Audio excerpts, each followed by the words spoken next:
Bagaimana liburan saudara? Kayaknya hari ini juga masih pada ini ya, perjalanan pulang mungkin ya hari ini ya, sebagian besar juga masih baru perjalanan untuk kembali lagi. Saya menghargai setiap saudara yang hari ini ibadah, terus tetap ibadah di tengah-tengah liburan, tetap meluangkan waktu bersama-sama untuk beribadah. Hari ini saudaraku saya akan masuk dalam sebuah seri firman Tuhan yang baru di bulan April ini. Saya akan memberi judul firman Tuhan sepanjang bulan April ini, Walk with Jesus. Berjalan bersama dengan Yesus. Firman ini sesederhana, saudaraku, mengingatkan kembali kepada kita bahwa kekristenan bukan hanya sekedar agama, Bu. Kekristenan adalah perjalanan kita dengan Yesus. Walk with Jesus. Sama seperti ketika dua orang memutuskan untuk menjadi pasangan. Kan enggak tiba-tiba bilang mau nikah toh. Tentunya ada tahapan-tahapan kedekatan. Nah, sama saudaraku. Di dalam tahapan-tahapan kedekatan tertentu, disitulah firman di bagian yang pertama ini sekaligus jadi judul Closer Than Yesterday. Kita berharapnya kalau sudah memutuskan jadi pasangan, jalan barengan, itu kepengennya tiap hari kan lebih dekat. Hari ini lebih dekat dari hari kemarin. Hari besok lebih dekat dari hari ini. Itu sebabnya kalau kekristenan bukan hanya sekedar agama, tetapi saudara menyadari it is a walk with Jesus. Kekristenan jadi enggak bosen. Momen sejak kita ketemu Yesus, setiap hari ada progres. Enggak stagnasi. Jadi orang Kristen 5 tahun, 10 tahun, 20 tahun, 30 tahun enggak ada bedanya. No. Hari ini firman Tuhan mengingatkan kembali kepada kita closer than yesterday. Hari ini lebih dekat dari kemarin. Besok lebih dekat dari hari ini. Tujuan dari firman basically ini saudaraku. Dan di bagian yang pertama ini saya akan mengajak saudara untuk yuk ngelihat yuk. Tahapan-tahapannya apa? Pastor buat apa? Saya udah jadi orang Kristen 5 tahun, 10 tahun, 20 tahun. Buat apa lagi ngelihat tahapan dari awal? Untuk mengingatkan kita, where are you now? Sekarang sudah ada di mana? Apakah kekristenan kita kalau enggak hati-hati jadi rutinitas aja, melayani tapi jadi rutinitas aja atau every day closer than yesterday. Setiap hari ada discovery baru lagi, mengenal faset yang baru dari Tuhanmu. Karena sekali lagi kekristenan bukan hanya sekedar agama. No, please jangan jadikan kekristenan hanya sekedar agama. Tapi benar-benar setiap hari saudara ngalami kejutan-kejutan ketika engkau berjalan dengan Tuhanmu. Semakin kenal seperti apa Tuhanmu.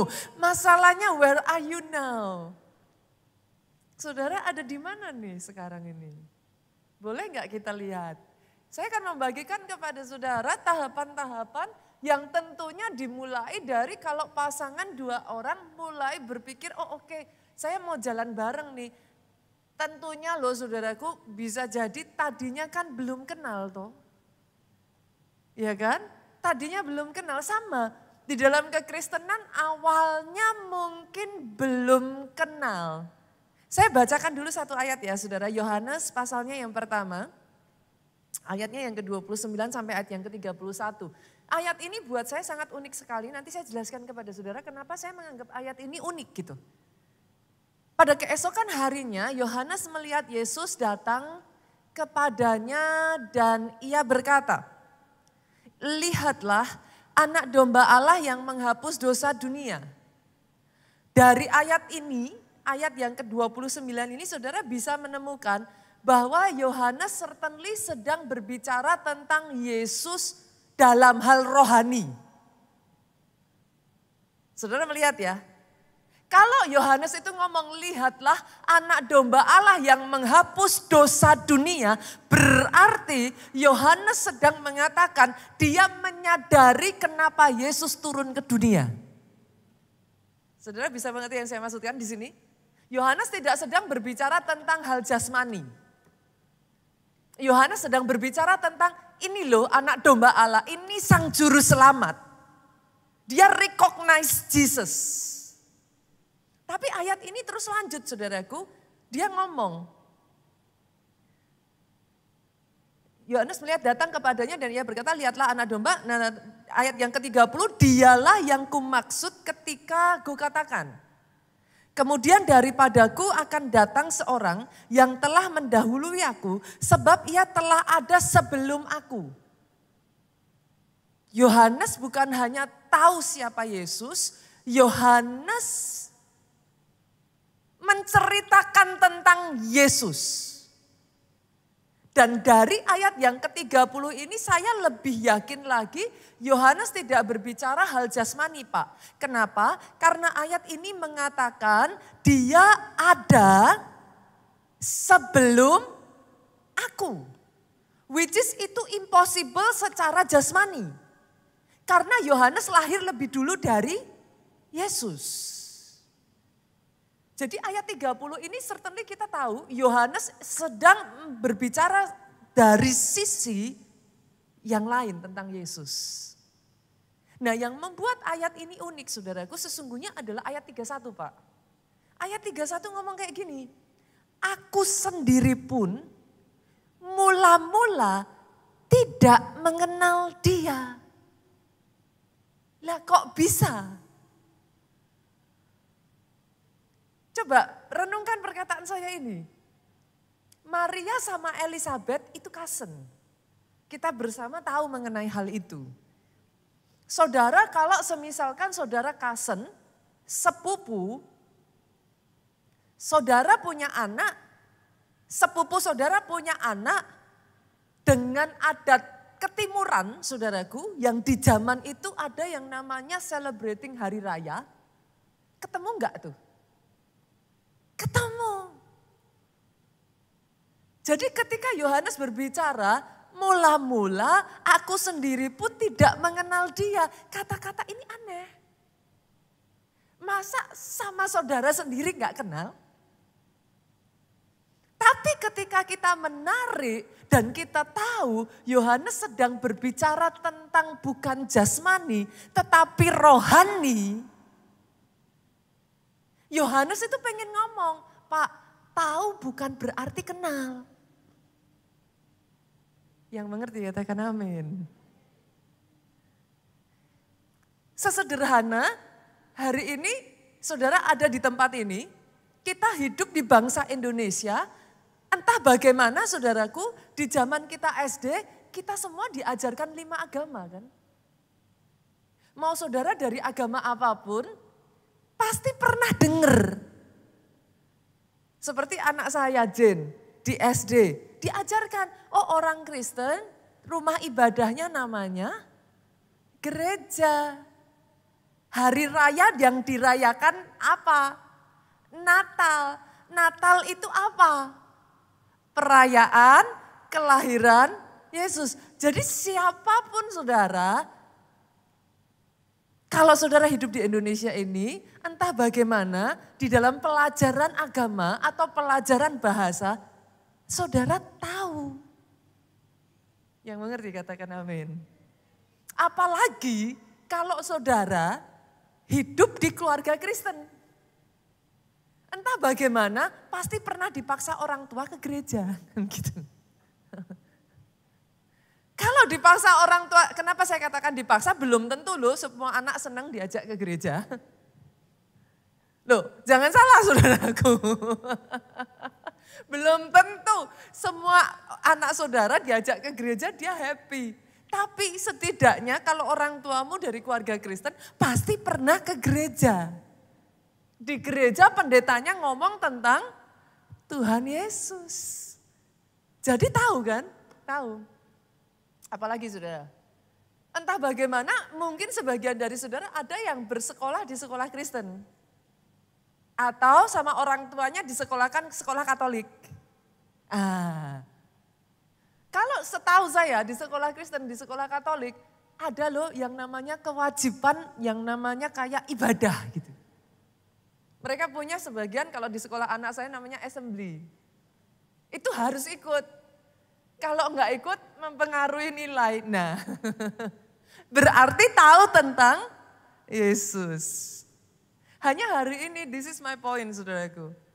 Tahu tidak sama dengan kenal. Perjalanan saudara dimulai dari tadinya tahu. Tapi mungkin belum kenal. Itu sebabnya Yohanes berkata, aku juga sama. Mula-mulanya aku belum kenal. Tapi kalau ada di antara saudara di sini yang one way or another hanya tahu, tapi belum kenal. Hari ini boleh enggak sih saya ajak, yuk lanjut di dalam perjalanan mengenal Yesus. Enggak cukup hanya tahu. Tahu puji Tuhan. Tapi ingat ini, tahu tidak sama dengan kenal. Sampai di sini saudaraku, boleh ya? Oke. Kalau in case ada di antara saudara di sini yang maybe datang karena terpaksa diajak orang tua. Atau datang karena nyenengin pasangan. Kan saya nggak ngerti saudara. Yuk jangan hanya tahu. Kita lanjut yang berikutnya. Nah yang berikutnya saudaraku di dalam tahapan itu adalah mulai tertarik. Mulai bahasa saya ini saudaraku terpesona. Ada lagu tuh terpesona ku pada pandangan. Nah lucunya dari Tuhan kita saudaraku, dia punya 1001 cara untuk menarik saudara. Dan caranya menarik beda-beda. Saya ajak saudara lihat ya, satu kali Tuhan Yesus itu pulang kampung. Lihat ini saudaraku, Matius 13 ayatnya yang ke-54 sampai 56. Setibanya di tempat asalnya, Yesus mengajar orang di situ, di rumah ibadat mereka. Maka takjublah mereka dan berkata, dari mana diperolehnya hikmat itu? Ini cara Tuhan narik saudara. Kok bisa ya? Kok bisa punya pemikiran seperti itu? Lihat, dan kuasa untuk mengadakan mujizat-mujizat itu. Ayat 55 ini orang-orang sedang menceritakan tentang Yesus yang mereka tahu. Bukankah ia ini anak tukang kayu? Itu yang mereka tahu. Bukankah ibunya bernama Maria? Itu yang mereka tahu. Bukankah saudara-saudaranya Yakobus, Yusuf, Simon dan Yudas? Bukankah saudara perempuan semuanya ada bersama kita? Jadi dari mana diperolehnya semuanya itu? Setelah saudara tahu, akan ada momen-momen dalam kehidupan saudara, saya nggak tahu apakah saudara masih ingat momen di mana Tuhan menarik engkau. In my case, saya diizinkan Tuhan mengalami momen-momen kehilangan orang-orang yang saya cintai. Saya terpapar dengan kematian beberapa saudara saya. In my case, hal itu menyebabkan ada satu kesepian dan kekosongan yang terbuka di hati saya.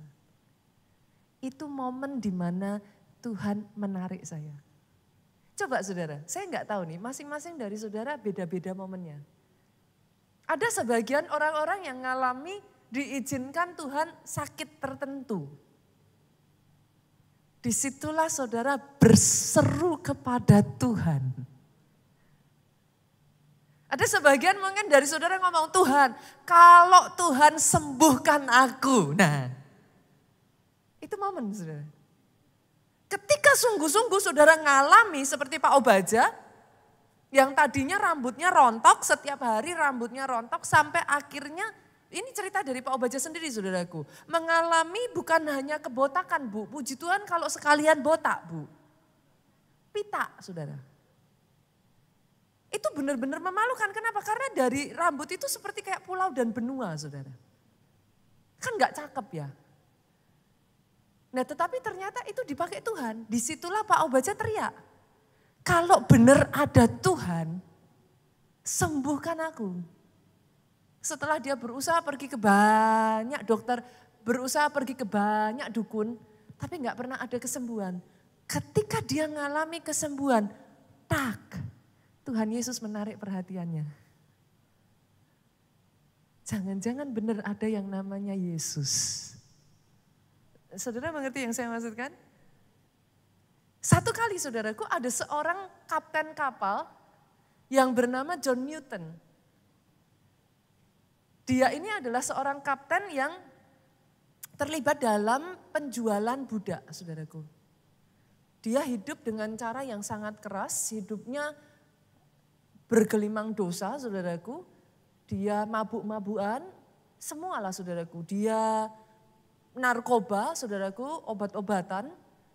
Bahkan dia menjual budak. Saudara tahulah kalau namanya orang sudah menjual budak itu seperti apa hidupnya. Kalau zaman sekarang berarti apa? Perdagangan manusia kan. Dia hidup begitu kelam saudaraku sampai satu waktu ketika dia berlayar diizinkan Tuhan Pak ngalamin badai yang begitu besar. John Newton ini kapalnya diombang-ambingkan sudah hampir tenggelam. Dan di situ dia berteriak, Tuhan kalau ada Engkau, selamatkan aku. Di momen itulah lahir sebuah lagu saudaraku yang saudara sangat kenal. Amazing grace, how sweet the sound that saved a wretch like me. Itu lagu muncul ketika dia menyadari seorang sejelek, seburuk, sejahat dia masih dilayakkan menerima kasih karunia. Boleh nggak saya mengatakan ini?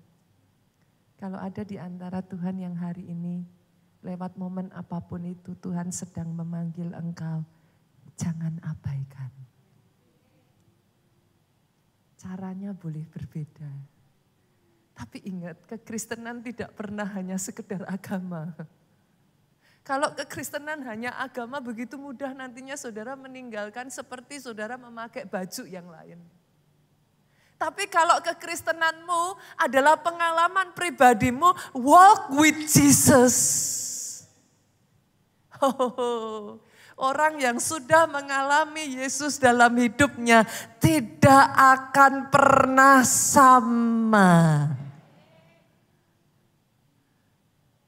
Dia akan mulai, saudaraku, membuat saudara tertarik. Dia akan mulai membuat saudara merasakan ada sesuatu yang berbeda dari Tuhan yang satu ini. Itu momen-momen di mana Tuhan tarik saya, saudara.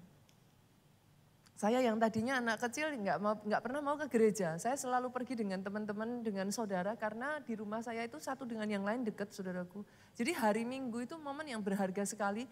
Satu hari Minggu tuh bisa kayak kumpul 5-8 anak-anak kecil-kecil gitu, saudara. Mama-mamanya kumpul bawa anak-anaknya, oh itu seru sekali. Jadi saya nggak pernah mau. Itu zamannya kalau saudara masih ingat yang hidup sejaman dengan saya, nontonnya tuh Unyil, saudara.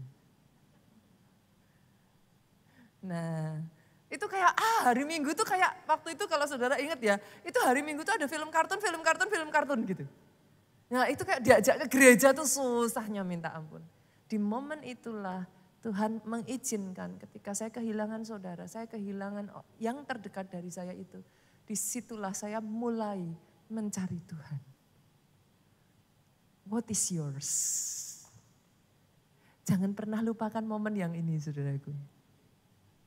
Dari situlah jalan ke momen yang berikutnya ketika saudara mulai tertarik, saudara pengen kenal. Ini di sini yang tadinya pasangan suami istri mulai tertarik karena apa? Ada yang mungkin pas pasangannya jalan jatuhin bolpen, nyibain rambut, tiba-tiba langsung. Nah tapi setelah itu saudara mulai berusaha cari tahu. Saudara mulai berusaha untuk kenal. Sama. Ada satu kejadian yang unik sekali saudaraku. Dari seorang yang tadinya adalah penyiksa orang Kristen. Orang yang benci Yesus mati-matian. Sampai satu kali diizinkan. Nah ini, dia ngalami momen membuat dia tertarik ketika Yesus menjumpai dia. Saulus, Saulus, kenapa engkau menganiaya aku? Nenek saya saudaraku, bertahun-tahun didoakan oleh anak-anaknya, gak pernah mau terima Yesus. Momennya adalah pada saat dia sedang mengalami penyakit tertentu yang cukup kritis saudaraku. Di momen itulah dia bermimpi. Dia ditarik ke lubang yang begitu gelap saudaraku. Dan selama dia berteriak gak ada satupun yang menolong dia. Ada satu suara berbicara, panggil nama Yesus. 3 hari berturut-turut nenek saya mengalami kejadian itu saudaraku. Dan setiap kalinya dia sampai berpeluh saudara, berkeringat, bangun tidur dengan ketakutan. Karena dia panggil semua nama yang dia tahu dan tidak ada satupun yang muncul. Sampai di hari yang ketiga nenek saya, tidak ada satu orang pun yang bisa menceritakan tentang Yesus kepada nenek saya, selalu ditolak. Tapi di momen perjumpaan itulah nenek saya berteriak, Yesus kalau engkau Tuhan tolong aku. Dan dia bercerita ada satu tangan berwarna putih saudaraku, itu menarik dia dari lubang yang gelap saudara. Itulah Saulus. Momen kebutaannya saudaraku, momen di mana dia tidak lagi bisa melihat, di titik itulah Yesus berjumpa dengan dia. Di titik itulah saudaraku, Saulus yang tadinya membenci Yesus menjadi Saulus yang mencari Yesus. Itu yang dialami Saulus saudara. Dan amazingnya saudara, ketika saudara mulai berusaha mengenal, ini yang dikatakan Saulus. Filipi 3 ayat yang ke-10, yang ku kehendaki ialah mengenal dia. Ini momen-momen di mana engkau bukan hanya ke gereja for the sake of church, tapi engkau ke gereja karena enggak tahu gimana kalau enggak ke gereja, rasanya ada yang kurang. You wanna go to church. Itu sebabnya hari ini ya saudaraku, April ini akan menjadi satu bulan yang sangat menarik saudara. Ini satu bulan di mana kita akan merayakan Paskah. Jangan hanya pergi ke gereja yuk. Pertanyaannya adalah kenapa engkau ke gereja? Siapa yang kau cari di sini? Para pelayan Tuhan, halo. Saya bangga dan saya menghargai apa yang saudara lakukan. Tapi boleh enggak saya mengatakan ini? Jangan hanya melayani saja yuk. Melayani untuk siapa? Buat apa engkau ke sini? Why? Why do you go to church? Biarlah gereja tidak menjadi rutinitas yang mati dan membosankan. Sampai di satu titik engkau bertanya-tanya pada dirimu sendiri, ngapain ya melakukan semuanya ini. Hari ini saya berdoa, engkau ngalami kembali, di-refresh lagi. Matamu dibukakan dan engkau bisa berkata, yang ku kehendaki adalah mengenal Dia. Karena orang yang sudah punya kerinduan untuk mengenal, mau nggak mau saudaraku. Saudara akan cari saudara seiman.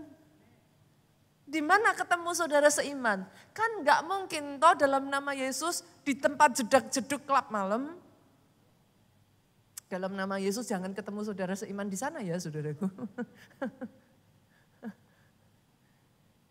Hebatnya Rasul Paulus, kita buka yuk. Kisah Rasul pasalnya yang ke-9. Multimedia boleh bantu saya, ayatnya yang ke-19. Jadi ayat 18, saya bukakan dulu ya saudara, ayat 18. Seketika itu juga seolah-olah selaput gugur dari matanya. Jadi di ayat 18, Paulus tuh baru aja ngalamin. Tapi ayat 19-nya dikatakan, Saulus tinggal beberapa hari bersama dengan murid-murid di Damsyik. Dia langsung join. Dia langsung gabung ke gereja lokal. Kalau saudara mau tahu ciri-ciri orang yang mau mengenal Tuhan, senggol kiri kanan, ya kita ini loh. Saudara di sini mau apa? That's why it becomes my question. Why are you here? Saya berdoa tidak ada satupun orang di sini yang hanya sekedar saudara hanya datang karena terpaksa. Tapi saya berdoa hari ini engkau bisa berkata, yang ku kehendaki ialah mengenal Dia. Dan mau nggak mau ya saudara, kalau sudah ada kehausan ini ya, ciri-cirinya salah satunya. Matius 4 ayat 4 ngomong, manusia tidak hidup oleh roti saja. Tapi dari setiap perkataan yang keluar dari mulut Allah. Nggak tahu gimana, saudara tertarik aja pengen dengar firman. Ingat deh momen-momen itu saudara, in case ada di tempat ini yang apinya mulai padam saudara. Ingat momen-momen itu. Momen-momen yang rasanya entah gimana ngantuk pun kepengennya nyari. Pastor emangnya pastor baca Alkitab gak ngantuk-ngantuk. Apalagi sampai bilangan tuh ngantuknya bukan main saudara. Jujur ngomong, saya gak tahu setiap orang beda-beda ya. In my case dalam kasus saya, kalau saya baca bilangan itu kayak ngitung domba itu loh saudara. 1.200. Aduh ngantuknya bukan main. Tapi gak tahu gimana kayak pengen tahu. Curious. Saya ikut SOM itu di usia 12 tahun. Saudara. Karena saya pengen tahu. Apa itu? Saya penasaran. Apa? Kenapa? Kenapa saya harus dibaptis? Kenapa? Kenapa saya harus ini? Kenapa saya harus itu? Apa itu kedatangan Yesus yang kedua kali? Itu sebabnya saya ikut SOM. Saya menjadi salah satu anak termuda pada saat saya ikut SOM. Karena nggak bisa nggak loh saudara, kalau kekristenan bukan hanya sekedar agama, you want to know more. Bapak Ibu di sini yang sudah menikah, waktu pertama kali jatuh cinta cuman kayak tahu doang? Apa cari tahu alamatnya di mana? Nah, cari tahu dia anaknya siapa? Cari tahu sekolahnya di mana? Kalau saudara benar-benar tertarik, saya rasa enggak akan saudara cuman kayak oh ya gitu. Akan saudara. Biasanya loh ya, pura-puranya nanti pulang sekolah mampir lihat rumahnya di mana toh. Nah, sukanya warna apa? Sama saudara. Itu sebabnya Rasul Paulus Filipi 3 ayat 10 tadi bukan cuma ngomong yang ku kehendaki ialah mengenal Dia. Tidak sampai di situ saudara. Dan kebangkitannya, kuasa kebangkitannya. Kepengen kenal kayak apa toh kuasanya Tuhan. Bukan hanya itu, persekutuan. Di dalam penderitaannya pengen dekat. Ngikut Tuhan gak selalu enak. Siapa bilang ngikut Tuhan selalu enak? Tapi karena ada kerinduan itu, saudara tetap lakuin. Ke gereja dimarahin orang tua pun tetap curi-curi ke gereja. Saya berdoa ya firman ini membangkitkan kembali api di dalam hidupmu. In case ada di antara saudara kekristenan mulai menjadi agama. Kekristenan adalah perjalananmu bersama dengan Yesus. Don't make it just a religion. Karena ada momen-momen sama seperti Rasul Paulus, dia akan ngomong, di mana aku menjadi serupa dengan dia di dalam kematiannya. Itu sebabnya ketika kekristenan adalah perjalananmu bersama dengan Tuhan, pasti ada perubahan hidup. Enggak bisa enggak. Tiba-tiba yang tadinya oke, tiba-tiba kalau seperti itu enggak apa-apa. Ada tuh yang suara ngomong, jangan lu, Tuhan sedih lu. Pernah dengar suara-suara seperti itu saudaraku di benak saudara? Ada perasaan kayak bersalah, nggak tahu kenapa, tapi padahal kan kita juga nggak ngapa-ngapa loh pastor. Orang-orang di luar sana jauh lebih parah loh dari kita. Tapi ketika saudara lakuin itu, rasanya di hati itu kayak ada yang gitu. Ikuti yuk. Karena once again, kekristenan nggak pernah copy paste. Masing-masing dealing dengan Tuhan. Masing-masing ada cara Tuhan berbicara. Yang oke buat satu orang belum tentu oke buat yang lain. Apa salahnya Musa hanya ngetokin itu tongkat di hadapan Tuhan itu salah. Untuk Musa itu salah. Tapi saudara nggak bisa bikin teori ngetokin tongkat itu dosa, nggak bisa. Saudara mengerti yang saya maksudkan? That is Christianity. Perjalananmu dengan Yesus yang membuat kekristenan menjadi menarik. Sekali engkau mengenal Yesus, enggak akan bisa hanya sekedar jadi orang Kristen. Enggak akan bisa saudaraku. Ini momen perubahan hidup. Ini momen orang di sekelilingmu akan ngomong, kamu kok beda? Ada apa ya? Momen-momen itu orang-orang di sekeliling saya mengatakan kepada saya, mereka tidak bisa mengenali saya lagi. Kamu kok sekarang jadi seperti itu? Sebagian teman-teman saya mengatakan, kamu kok jadi fanatik? Sebagian lagi mengatakan, gereja lagi, gereja lagi. Memangnya rumahmu udah pindah ke gereja? Sebagian lagi mengatakan, hari Minggu kok sepanjang hari di gereja mau ngapain sih? Enggak capek apa? Saudara mengerti yang saya maksudkan? At that point, orang-orang di sekelilingmu akan mulai notice something is different. Anak saya yang pertama saudaraku, ketika dia mengalami perjumpaan dengan Yesus di momen itu, saya dibuat terkejut dan terkaget-kaget kemanapun dia pergi itu Alkitab gak pernah lepas dari tasnya. Terakhir saya mengunjungi dia saudaraku, saya sempat kaget ketika saya mau memasukkan barang di dalam tasnya yang saya temui Alkitab. At that moment, you notice something is different. Jangan jadi orang Kristen yang sama seperti dunia. Halo, yang mengerti aminnya yang paling keras. Sama seperti Rasul Paulus yang ku kehendaki. Sampai di satu titik saudara ngomong, menjadi serupa dengan dia. Aku gak mau sama lagi kayak dunia. Terserah mau dianggap orang apa, terserah mau dianggap aneh, terserah mau dianggap gila. Yang penting mau jadi seperti Yesus. Yang penting Yesus disenangkan. Terserah orang mau bilang ngapain pelayanan, ngapain gereja. Gak tahu gimana, ketika ke gereja di hati ini rasanya beda.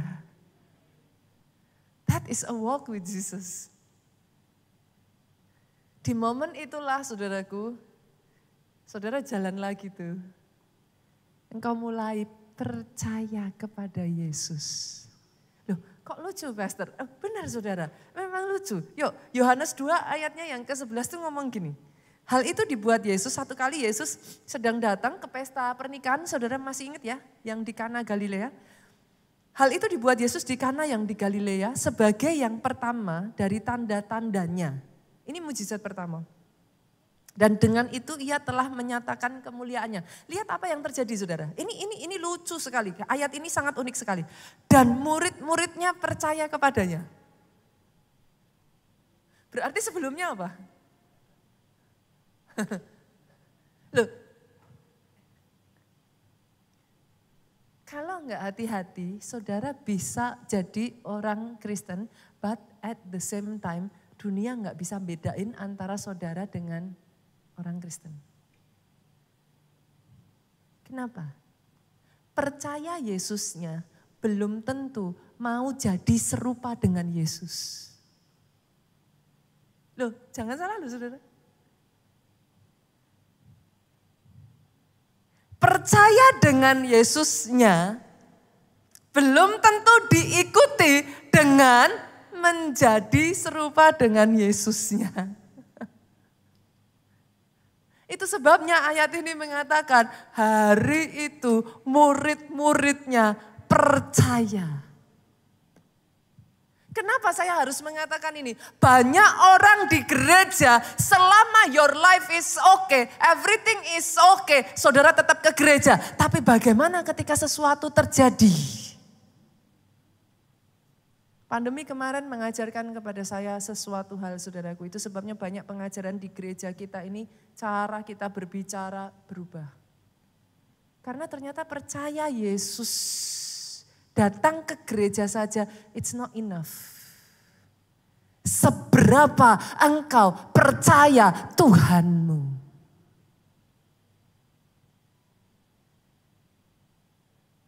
Karena akan ada momen-momen tertentu, kalau engkau enggak hati-hati, pertanyaan itu muncul, Tuhan masih ada enggak ya?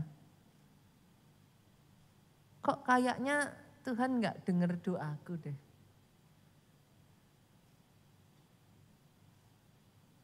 Lihat kiri dan kanan, si A udah pindah agama, si B udah pindah ke sana, si C ke sono.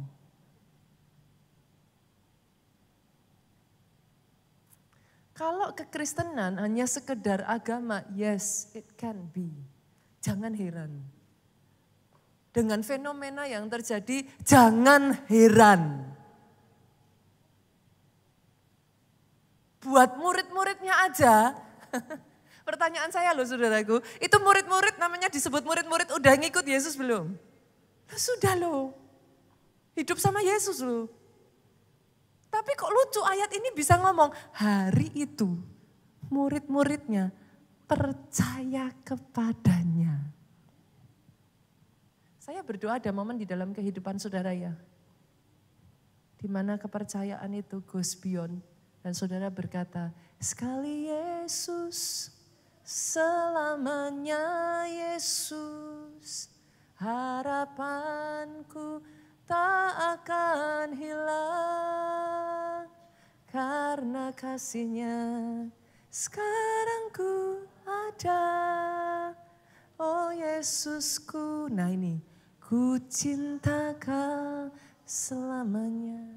Mau ditukar dengan apa, mau digoyang dengan cara bagaimanapun, sekali percayamu sudah mengakar, sekali Yesus tetap Yesus. Temenmu boleh gak ke gereja, yang lain boleh berhenti dari pelayanan, si B boleh kecewa, si C boleh apa lagi, si D boleh apa lagi. Tapi buat engkau, Yesus sampai selamanya. That's why once again saudaraku, ini firman Tuhan bulan ini. Christianity is not just religion, sorry. Tandanya apa kalau saudara benar-benar percaya? Nih ya, kita buka ya saudaraku. Simple kok, simple. Roma 10 ayatnya yang ke-9. Sebab jika kamu mengaku dengan mulutmu bahwa Yesus adalah Tuhan dan percaya dalam hatimu bahwa Allah telah membangkitkan Dia dari antara orang mati, maka kamu akan diselamatkan karena dengan hati orang percaya dan dibenarkan dan Dengan mulut orang mengaku dan diselamatkan. Itu momen-momen di mana saudara enggak sungkan. Kamu Kristen ya? Iya. Kamu ke gereja? Iya.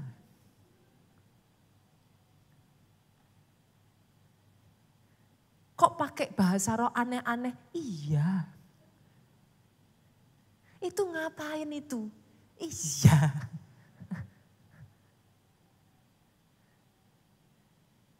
Saudara tidak lagi malu. Karena buat Yesus, saudara Yesus itu kayak udah segalanya. Itu sesuatu yang gak bisa ditukar. Dan yang kedua saudaraku, in case ada di tempat ini yang belum ya. Ambil langkah dibaptis yuk. Ini yang kedua, yuk kita buka ya saudaraku. 2 Timotius 3 ayat 10.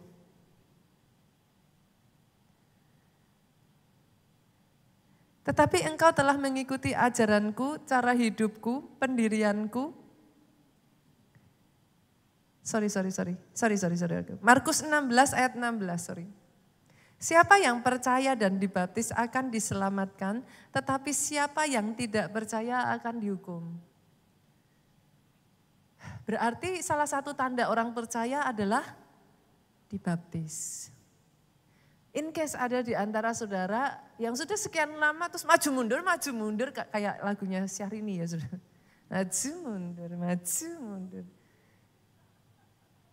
In case saudara. Yuk dibaptis. Pas bertepatan nanti dengan momen Paskah tanggal berapa ya? Ada ininya enggak ya? Tanggal berapa? Oh 18, ini malah sudah multimedia, halo? Tanggal 20. Tanggal 20 April akan diadakan baptisan di Haleluya Center jam 12 saudaraku. Ini momen yang mudah ya untuk diingat ya saudaraku. Baptisnya kapan? Paskah. Udah gak susah ya? Kalau ditanya baptisnya kapan? Paskah. Gampang saudaraku. Jadi momen yang sangat cantik saudaraku. Kalau saudara belum dibaptis saya ajak yuk dibaptis. Yang berikutnya jalan lagi boleh? Jalan lagi pastor memangnya ada yang berikutnya? Ada. Loh ada. Percaya kan baru start. Loh jangan salah loh. Percaya baru start. Setelah percaya ada lanjutannya, mengikut Yesus. Percaya enggak butuh apa? Percaya enggak butuh bayar saudaraku, percaya gratis. Tapi mengikut Yesus butuh komitmen penuh. Nah ini. Di momen ini saudara menemukan ada banyak orang percaya Yesus. Tadi saya ngomong gak ada bedanya dengan dunia. Kenapa? Karena percaya gratis. Tapi percaya kan baru permulaan. Itu kan startingnya. Ibaratnya saudara mau lari, saudara lomba, saudara cuma diem di tempat. Loh pastor saya udah terima Yesus. So what? Habis itu firman Tuhan ngomong, di depanmu ada pertandingan iman yang harus diselesaikan. Untuk menyelesaikan pertandingan sampai akhir butuh komitmen penuh. Itu yang membedakan saudara. Nah di sini yang gak gampang nih. Karena ada banyak orang Kristen ngomongnya, suka-sukaku Tuhan.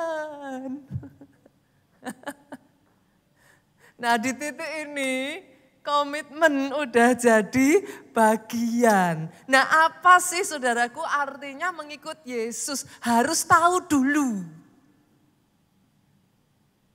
Kalau saudara bilang, pastor saya percaya, yes percaya gratis.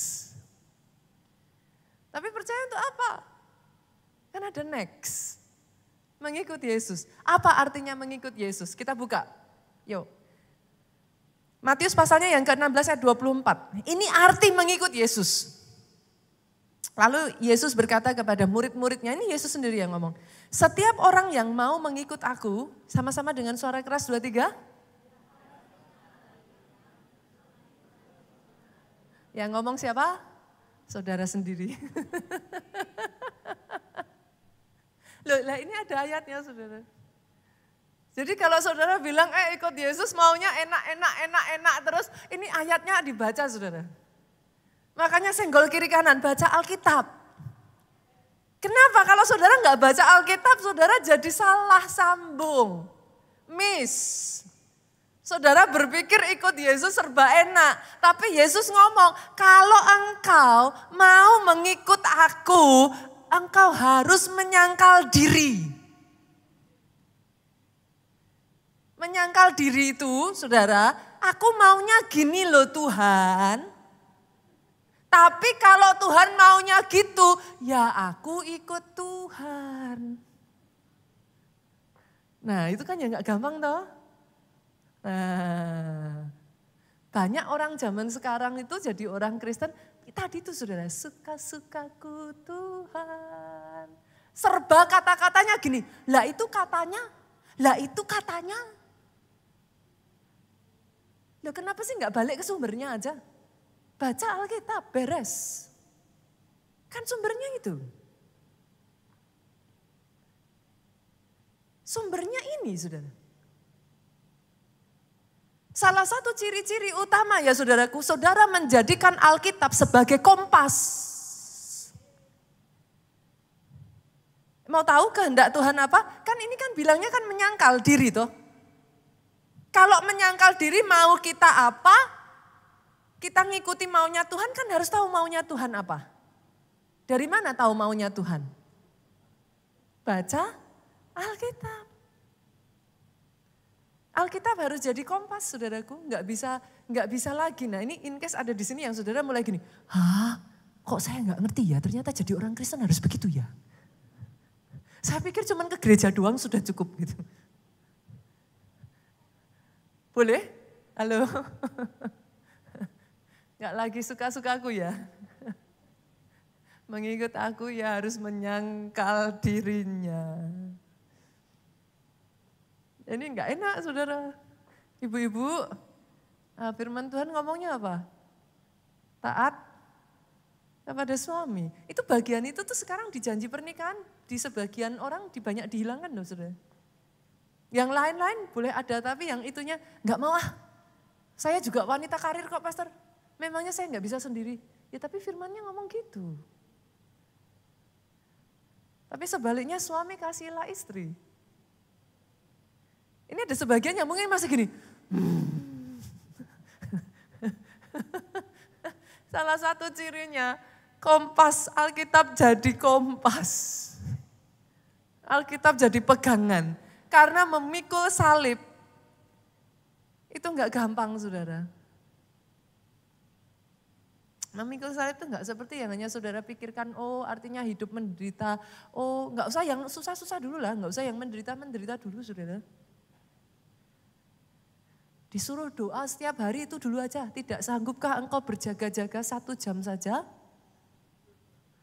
Langsung udah gini. Tapi kan Tuhan murah hati, pastor.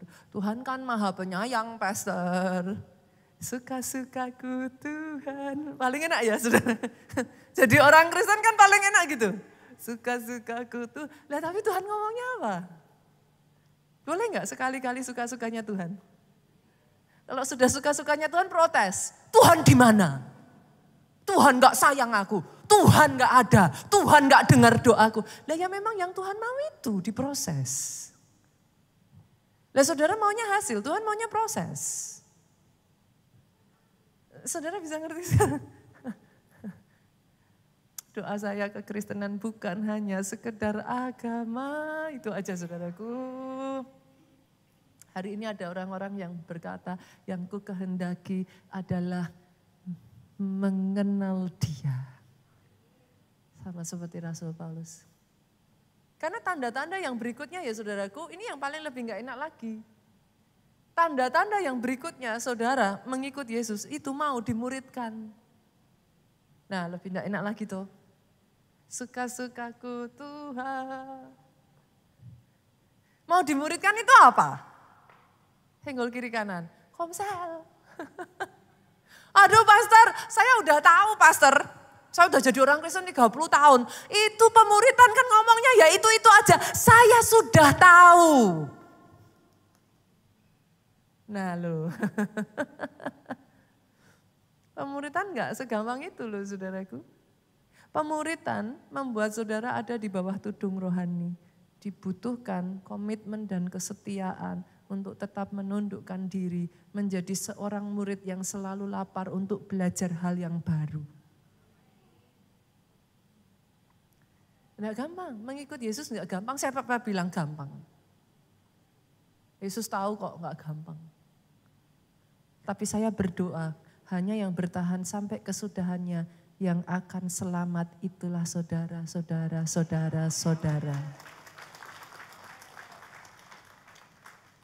Kenapa saudara? Salah satu ciri-cirinya yang ketiga adalah listen and obey. Aduh ini lebih gak enak lagi saudara. Tuhan, tapi kan listen and obey. Itu ciri murid lah. Saudara coba disuruh gurunya ngerjain PR. Saudara jawabnya apa? Enggak, Bu, saya udah tahu kok. Itu kan PR-nya kan kayak gini kan. Udah tahu saya enggak usah saya kerjakan. Bisa begitu jadi murid? Dikasih gurunya ujian jawabannya apa? Gampang.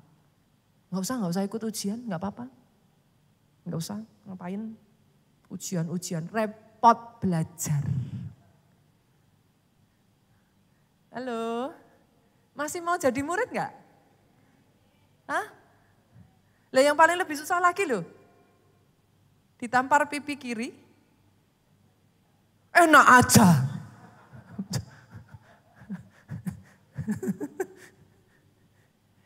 Loh, paling enak jadi orang Kristen yang suka-sukaku.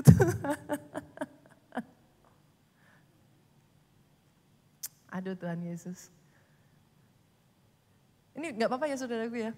Saya bawa firman-Nya lebih tajam lagi enggak apa-apa? Hah? Masih sayang pendetanya. Jadi murid saudara listen and obey. Saudara enggak salah tapi dianggap salah. Saudara difitnah, saudara enggak lakuin. Saudara enggak harusnya ini tapi saudara minta maaf terlebih dulu. Itu sebabnya ya saudara, kalau semua orang mengikut Yesusnya bukan hanya agama, tetapi benar-benar perjalanan dengan Yesus. Sesungguhnya ini semua adalah sebuah proses. Besi menajamkan besi, manusia menajamkan sesamanya. Jadi saudara kalau datang ke sini kan gak bisa bilang kan, katanya orang Kristen. Ya sama-sama berproses. Kita sama-sama belajar, dengar, kadangkala dengar untuk taatnya. Ada kan yang orang, anak-anak di sini orang tua halo, ada anak yang dengar taatnya cepat. Tapi ada enggak anak yang dengar taatnya entah sampai kapan saudara? Punya enggak anak yang begitu? Nah ya sama toh. Ada enggak agak gampang. Tapi Tuhan Yesus sabar kok saudaraku, jangan khawatir. Ditunggu sampai saudara taat. Kalau belum diputar lagi nanti. Ujiannya muter terus. Ujiannya nanti datang lagi. Dan yang terakhir saudaraku. Dan yang terakhir. Nah ini sebenarnya. Tujuan semuanya itu sama seperti kalian saudara kenal dua orang jadi pasangan. Akhirnya apa? Ujung-ujungnya apa? Menikah toh. Nah, kalau kita sama, manunggal dengan Allah. Jadi pastor, Yohanes 15 ayat 5 itu ngomong gini, akulah pokok anggur, kamu rantingnya. Barang siapa tinggal di dalam aku di dalam dia, ia berbuah banyak. Sebab di luar aku, kamu tidak dapat berbuat apa-apa. Manunggal dengan Tuhan itu basically, Tuhan tinggal di dalam saudara, saudara tinggal di dalam Tuhan. Hidup gak bisa tanpa Tuhan. Nah, dikit-dikit Tuhan, dikit-dikit Tuhan. Dua jadi satu toh. Manunggal dengan Allah. Dan saya akan tutup dengan Satu ayat ini saudaraku, pemain musik boleh maju ke depan, worship leader singer. Akan hal ini aku yakin sepenuhnya yaitu Ia yang memulai pekerjaan yang baik di antara kamu akan meneruskannya sampai pada akhirnya pada hari Kristus Yesus ada anugerahnya untuk menyelesaikan.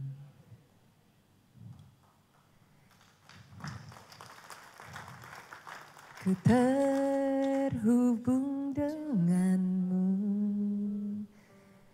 Itulah saudaraku sebenarnya kekristenan itu. Selalu melekat. Pada akhirnya kan manunggal toh. Enggak sendiri-sendiri. Mau apa-apa tanya Tuhan dulu. Enggak lagi yang aku suka. Tapi yang Dia suka. Di situ saudara bisa ngomong. Firman-Mu itulah dasar hidupku yang berdaulat atas. Ku terhubung denganmu. Bangkit berdiri yuk, jemaat Tuhan sama-sama katakan. Selalu melekat di hatimu. Firman-Mu itulah dasar hidupku yang berdaulat atas. Biar piano saja pujikan lagu ini, musik saja pujikan lagu ini. Sampai di satu titik saudaraku. Kenapa saya mengatakan bahwa kekristenan tidak seharusnya membosankan? Karena dari hari demi hari nanti ada hal baru yang Tuhan ajarkan. Sudah bisa sampai di satu level, nanti Tuhan kasih level berikutnya. Dalam kekristenan itu bukan cuman kayak dosa nggak dosa gitu loh saudara. Kamu nggak ngelakuin ini, kamu dosa masuk neraka loh. Enggak. Tapi itu berbicara like a relationship gitu. Saudara bisa merasakan ketika saudara berhasil, ada pribadi Yesus di dalam dirimu itu disukakan. Itu tiba-tiba tuh kayak ada satu sukacita yang muncul dari memikul salib, saudara. When you can say no, saudara bisa berkata tidak pada hal yang benar-benar saudara inginkan, tapi Tuhan bilang gak boleh. Kalau ditanya, kalau saya gagal gimana pastor? Ya enggak, ya tidak semua hal itu selalu berbicara tentang dosa gak dosa. Tapi ketika saudara memikul salibmu, kau membayar harganya dengan bercucuran air mata, kau belajar untuk mentaati. Itu ada a sense of victory inside. Itu perpaduan perasaan di mana engkau bisa at the same time smile, tersenyum, tapi menangis. Kau dapatkan itu ketika engkau belajar mengikut Dia. Dari situ kau tahu artinya saudaraku. Kekristenan tidak secetek itu. Tidak sedangkal itu. Mengikuti Yesus menjadi sesuatu yang sangat menarik. Tiap hari Minggu ke gereja, belajar lagi firman-Nya, merendahkan hati lagi. Mungkin sudah tahu, tapi menyediakan hati untuk belajar lagi.